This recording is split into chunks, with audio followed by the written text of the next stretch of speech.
Donc, du coup, nous avons préparé cette présentation ensemble. Mais derrière cette présentation, il y a aussi d'autres collègues qui font partie du chantier travail de l'Institut de recherche de la FSU, qui est un syndicat qui ne syndique pas que des enseignants, mais avec quand même une proportion d'enseignants qui est importante. Voilà. D'abord, je voulais remercier Simon de m'avoir invité ces 15 jours à partager vos réflexions au niveau de la recherche. Pour moi, ça a été un espace de formation personnelle extraordinaire. Alors, comme je vais aborder la thématique de la formation continue, j'ai vraiment vécu ces 15 jours comme un espace de formation continue personnelle qui est important pour durer, pour évoluer dans le métier. Et j'ai trouvé, comme je suis un peu sortie de ma zone de confort, plutôt en ergonomie, en rencontrant des gens justement d'horizons différents, j'ai beaucoup appris et c'est important pour moi d'avoir des occasions de me nourrir de plein de choses nouvelles. Et vous verrez que ce que je vous dis là, vous allez le retrouver un peu dans ma présentation. Tout d'abord, quand Simon m'a envoyé l'appel à communication en disant « Dominique, ça serait bien que éventuellement tu proposes quelque chose », ça a fait écho à pas vraiment une recherche, mais un travail que je mène actuellement au sein du chantier travail dont je vous parlais, avec les syndicats. Et du coup, dans ce groupe-là, nous avons initié un travail de réflexion sur la formation continue. En lien avec des questions que je vous ai posées là, la formation continue offre-t-elle des espaces de collaboration, de réflexion sur le travail, des espaces de démocratisation permettant aux enseignants d'être acteurs dans l'évolution de leur métier? Est-ce qu'ils y sont pour quelque chose? Est-ce qu'ils sont consultés? Ne serait-ce que ça. L'organisation de la formation continue laisse-t-elle aux enseignants la possibilité de questionner la prescription, les évolutions du métier, d'en développer une pensée critique de manière individuelle et collective? Alors, derrière toutes ces questions du départ, il y a un présupposé en ergonomie qui est important, c'est que derrière la question de la formation continue ne se jouent pas simplement des enjeux de développement professionnel, mais se jouent aussi des enjeux de santé au travail. Alors, comme je pense on vient de milieux différents, j'ai voulu faire un petit détour sur ce que je mets derrière le terme de santé. Je suis ergonome, donc je pense qu'on n'a pas tous la même acception du mot santé. Alors, j'ai fait 3 références pour aborder ce concept-là. D'abord, en ergonomie, la santé est vue comme un processus de construction. Ce n'est pas un état, mais c'est un processus qui se construit tout au long d'une vie, et d'une vie personnelle, mais aussi professionnelle. Et du coup, si on est dans cette logique, on peut se poser la question justement des facteurs qui permettent de construire sa santé tout au long de la vie. Et alors ça dépend bien sûr d'un certain nombre de facteurs tels que les expositions tout au long de la vie, mais il y a aussi la possibilité, c'est le point bleu que je vous ai mis, ce sont aussi les opportunités de développer des compétences tout au long de sa vie. C'est Anne-Françoise Molinier, que certains connaissent, qui, dans le cadre de l'enquête Estève, qu'elle avait réalisée maintenant, il y a quelques années, disait que des personnes qui n'ont pas l'impression d'apprendre au travail, qui n'ont pas des opportunités de développer des compétences, ce sont des personnes qui ne sont pas nécessairement en santé, mais surtout qui vont avoir envie de quitter le métier prématurément. Donc on voit bien qu'il y a un enjeu à à associer cette question de la santé au développement des compétences. Voilà. La santé est aussi un objet donc, de construction permanente qui nécessite un travail de santé, un travail au quotidien, de manière à justement créer ces opportunités de développement. Autre élément important dans notre communauté d'ergonomes, c'est cette approche qui est portée par Antoine Laville, que certains ont eu la chance de côtoyer. Antoine disait « La santé, c'est l'objet d'une construction individuelle dans un cadre social ». C'est-à-dire que, effectivement, le tissu social, les opportunités de travailler avec d'autres donnent aussi la possibilité de se développer, de développer des compétences, d'imaginer des champs de possibles que tout seul on ne ferait pas. Et tout ça est important. Donc du coup, je vous ai mis là aussi une petite citation, c'est important, des collectifs de travail dans le processus de construction de la santé, dans le développement des stratégies de travail efficientes, permettant à la fois d'atteindre les objectifs tout en se préservant du point de vue de la santé, dans l'apprentissage du métier. Donc là aussi, Antoine fait un lien entre santé et apprentissage, et apprentissage tout au long de la vie. Et puis je fais une référence à De Montmollin aussi. Je ne sais pas si vous êtes familier, mais en tout cas pour nous c'est quelqu'un qui a été très important et qui fait le lien avec l'approche que porte aujourd'hui Falzon sur l'approche constructiviste développementale de la santé. De Montmollin nous dit, c'est important pour que vous compreniez la suite, De Montmollin nous dit la santé cognitive. Donc là, c'est justement fait référence au développement cognitif de la personne. La santé cognitive, nous dit-il, c'est être compétent. Et il explique, c'est-à-dire disposer des compétences qui permettent d'être non seulement embauché, mais de réussir dans son travail et de progresser. Donc on voit bien, on retrouve bien là les enjeux qu'il peut y avoir derrière la formation continue. C'est la formation continue permet-elle justement de réussir dans son travail et crée-t-elle des opportunités de progresser. Donc ça interroge justement les conditions de réalisation du travail. Offre-t-elle ces espaces de développement ? Est-ce qu'on a toujours les opportunités dans le travail de développer ces compétences? Et a-t-on des opportunités d'en créer des nouvelles? Soit dans la richesse du travail, soit dans des moments où on a justement des occasions de se poser pour apprendre des choses nouvelles. Donc proposer des difficultés qui soient traitables et intéressantes, qui donnent des opportunités d'apprendre. Ça, on retrouve vraiment dans l'approche de Falzon que je vous ai citée tout à l'heure. Donc ça interroge ce que Falzon appelle la dimension capacitante des organisations du travail et des formations qui sont proposées. Donc c'est un peu tout ça que nous avons mis en travail au sein du chantier travail de la FSU.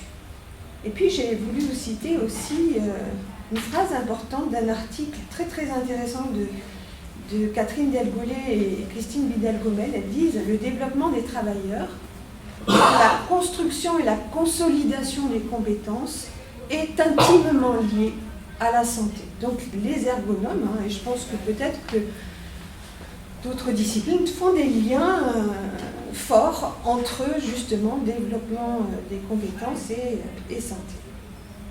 Alors du coup, maintenant je vais revenir vers la formation continue. De quoi s'agit-il? De quoi s'agit-il et quelle modalité prend cette formation continue? La formation continue, elle peut se jouer, c'est le premier point, dans le quotidien du travail, dans ce qui résiste dans le travail et qui force l'intelligence, qui force les gens à justement être dans une situation de créativité au travail. Mais aussi, on peut apprendre à travers les pairs, des occasions de travailler avec d'autres, et de se confronter aux autres dans le travail. Mais moi, ce qui m'a plus intéressé ici, c'est aussi ce que l'on apprend en formation continue. La formation continue, elle peut s'organiser dans plusieurs objectifs. Est-ce que c'est un contexte un peu particulier dans lequel, je vous ai mis ici les mandataires, mais c'est surtout ceux qui pensent les réformes, qui pensent la formation continue, souhaitent impulser un certain nombre de connaissances et donc derrière cette manière d'organiser, de penser la formation, il y a une représentation très dominante sur les besoins qu'auraient les personnes qui seraient formées. Ou est-ce qu'on est dans des contextes de formation continue qui tient compte au départ des savoirs des personnes? Ou bien, et c'est là-dessus que je voudrais insister, est-ce qu'on est dans une modalité particulière de travail qui donne des opportunités de penser le travail? Est-ce que ça ne pourrait pas être un espace de réflexion sur le métier au vu des évolutions du métier? Donc penser le travail en sortant du cloisonnement lié aux activités productives, des opportunités de prendre du recul, de la distance par rapport aux pratiques quotidiennes, sortir, comme on dit en France, le nez du guidon, je ne sais pas comment ça se dit en québécois, mais voilà. Envisager d'autres modalités d'action face à certaines difficultés. Mais penser la formation continue comme une prise de distance par rapport aux pratiques et un questionnement de la prescription, ça suppose d'avoir du temps. Et on va voir que justement aujourd'hui, ce qui manque dans la formation continue, c'est bien du temps. Bon, je vais passer, parce que là, j'ai pas le temps, j'ai la pression du temps là. Donc, l'enquête que nous avons commencé à mettre en place, on est dans un travail en cours. Donc, c'est de faire le point sur la formation continue et surtout ses évolutions depuis une trentaine d'années. C'est-à-dire qu'on ne fait pas juste un zoom à un moment donné, on essaie de tenir une approche diachronique pour voir justement comment les choses ont évolué. Est-ce que les opportunités sont devenues plus importantes ou au contraire, est-ce qu'on est pas dans un démantèlement de la formation continue? Est-ce qu'elle répond aux besoins des personnes? Et comment justement les syndicats se saisissent de la formation continue pour justement essayer de travailler cette question du développement et de la professionnalité aussi. Donc on a, vraiment je vais très vite au niveau méthodo, donc en lien avec des syndicalistes nationaux, départementaux, nous avons élaboré 3 types de questionnaires très longs, c'est vraiment questionnaire. Et donc on a donné ces questionnaires donc, à des responsables syndicaux nationaux, des responsables syndicaux de départements qui sont les interfaces avec les enseignants. Chez nous, il y a très peu de syndicalisation. Néanmoins, les responsables syndicaux sont des personnes qui peuvent être sollicitées, y compris sur des questions de formation continue. Et puis des personnes, justement, qui n'avaient pas de responsabilité syndicale. Donc, du point de vue des résultats, des premiers résultats que nous avons exploités dans le premier degré, je n'avais pas le temps de tout traiter, ce que l'on constate, pour comprendre la formation continue, c'est d'abord qu'on est dans un contexte d'avalanche de réformes. Tout ce qui est en violet, c'est les gens qui le disent. Une avalanche de réformes qui interviennent au gré des changements de ministres. Et il y a eu 9 changements de ministres en 15 ans. Donc vous pouvez imaginer que chacun a voulu laisser sa réforme. Et donc on en est à 30 changements impulsés dans le milieu de l'enseignement qui créent une instabilité permanente dans l'activité enseignante qui est difficilement supportée. Qui plus est, ces réformes, elles interviennent justement dans une logique top-down. Et vous avez quelques propos des enseignants. Les changements ont été mis en place assez brutalement et parfois il y a même des personnes qui ont appris une réforme en écoutant les médias. Donc vous voyez bien qu'on n'est pas du tout dans un processus de co-construction, de participation des enseignants aux évolutions du métier. Mais surtout, on est dans une situation où, à la vitesse à laquelle arrivent les réformes et qu'elles se mettent en place, il y a une fragilisation très importante des compétences. Et comme je vous ai fait des liens au départ entre compétences et santé, on voit bien que derrière cette reconfiguration des compétences, voilà, ça me met trop de pression, moi. Ne me montrez pas ça, je le chercherai. Parce que là, ça me met... Donc, ça fragilise énormément la santé. Avec des personnes, comme vous pouvez le voir ici, avec des personnes qui disent « moi je ne me retrouve plus du tout dans mon métier, moi j'ai déjà fait de burn-out et je ne suis pas sûre de ne pas en refaire d'autres dans les années qui viennent ». Donc des modalités aussi de formation qui se transforment et s'externalisent. C'est-à-dire qu'aujourd'hui il y a de moins, alors qu'on pourrait penser qu'en accompagnement des réformes il y a plus de formation continue, aujourd'hui, il y a moins d'offres de formation continue et elles sont beaucoup plus axées sur la mise en place des réformes. C'est-à-dire on demande aux gens de se conformer. On n'est pas du tout dans la mise en place de formations qui permettent d'avoir du recul sur la pratique, sur rien du tout. On est sur quelque chose de plus en plus court également. Quand on fait un retour rétrospectif, on passe de 3 semaines de formation où les gens étaient remplacés dans les écoles à parfois des formations qui sont de l'ordre de 2-3 heures. Et comme disent les personnes, on est dans des formations qui ne sont pas du tout capacitantes, elles sont stériles, démoralisantes, là c'est du saupoudrage, etc. Voilà. Qui plus est, aujourd'hui, les gens sont rarement remplacés quand ils vont en formation. Du coup, ça les culpabilise beaucoup d'y aller. Donc, de moins en moins de gens vont en formation, ce qui pose un autre problème, c'est que peut-être qu'ils en auraient besoin, mais pour autant, ils n'y vont pas. Et puis, on est dans des formations qui ont de plus en plus lieu en dehors des temps scolaires. Et là aussi, avec des problèmes d'articulation, justement, des sphères de vie. En particulier chez les femmes, on s'aperçoit dans les premiers résultats que l'on a que les femmes vont moins en formation continue que les hommes, justement parce qu'il y a cette concurrence des temps.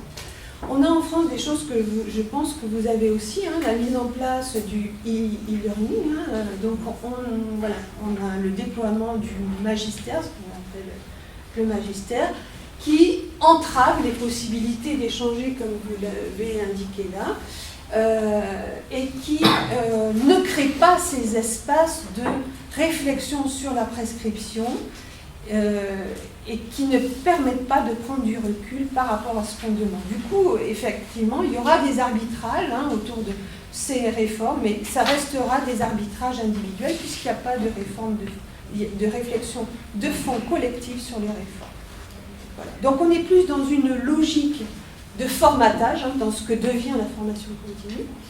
Et donc, c'est des choses qu'on retrouve aussi dans d'autres milieux professionnels, comme j'en ai fait référence à travers la citation de Desboulay et Vital Gomez. Ce dont ont vraiment besoin les enseignants, c'est moins de revenir sur l'apprentissage de la lecture et des mathématiques, comme c'est le contenu actuel des formations proposées par l'institution, que je vous ai mis ici des problèmes de gestion des élèves en difficulté, de la gestion de l'hétérogénéité des classes, problème d'apprentissage des élèves et gestion des conflits. Voilà. Donc, ce qu'il regrette également, et qui a été un peu évoqué tout à l'heure, c'est un manque de formation qui s'appuie sur la recherche. Les enseignants sont très en attente d'avoir des outils, des méthodologies et qui soient appuyées sur des expérimentations innovantes, etc. Et ça, ils ne le trouvent pas du tout dans les formations. Voilà. Donc on est dans des modalités de formation qui ne permettent pas du tout de réfléchir aux évolutions juridiques, de questionner la prescription et de discuter la fréquence des réformes. Donc en fait on peut se demander si ce n'est pas intentionnel de la part de l'institution d'empêcher ces moments de discussion autour des réformes pour mieux les faire passer. Mais en tout cas, on n'est pas dans une logique de développement professionnel, ça en aucun cas. Et qui plus est, les enseignants nous disent que ça ne permet plus de construire une professionnalité et de faire évoluer cette forme de professionnalité. Donc je m'arrête là. Voilà, je m'arrête là parce que je suis arrivée à la phrase. Je suis arrêtée à la phrase. Voudrais-tu conclure en 2 mots ou non? Tout le monde se permet un petit 30 secondes de plus. Oui, peut-être sur celle-là. Sur celle-là, vous la mettez et sur celle-là qui me paraît importante. Du coup, à la fin, quand j'ai posé des questions donc aux responsables syndicaux nationaux et départementaux sur est-ce que pour vous la formation est un enjeu syndical, est-ce que c'est même un sujet sur lequel vous vous battez syndicalement? Alors, d'abord, est-ce que c'est un enjeu syndical? Oui, mais du côté plutôt du développement des compétences, mais ils ne font pas nécessairement le lien avec la santé. Et je trouve que justement, quand on va restituer tout ce travail de recherche aux syndicats, je pense qu'il va falloir vraiment blinder ce côté-là, parce que justement, il y a certainement des enjeux pour travailler la question de la santé en leur faisant bien comprendre que tout ça se tricote, quoi. Voilà. Par contre, ils sont bien conscients que sur la question du sens du travail, il y a des choses qui sont importantes en lien avec la formation continue. Mais par contre, ce que j'ai mis ici, c'est que, alors comme je tourne dans beaucoup de départements, donc c'est aussi des choses qui vont dans le même sens que les réponses aux questionnaires.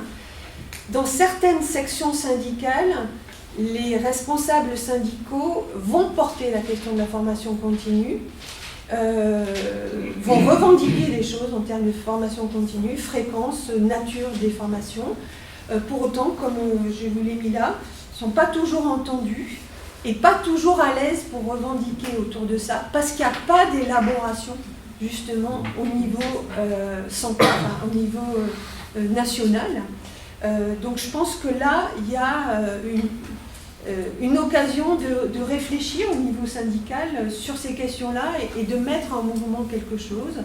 Les syndicats sont beaucoup plus sur l'emploi, mais moins sur la formation continue, alors que personnellement je pense, et avec Cécile nous pensons, parce que nous avons travaillé ensemble, que vraiment c'est un magnifique biais, un levier pour transformer les choses et pour améliorer les conditions de travail et la santé des personnes.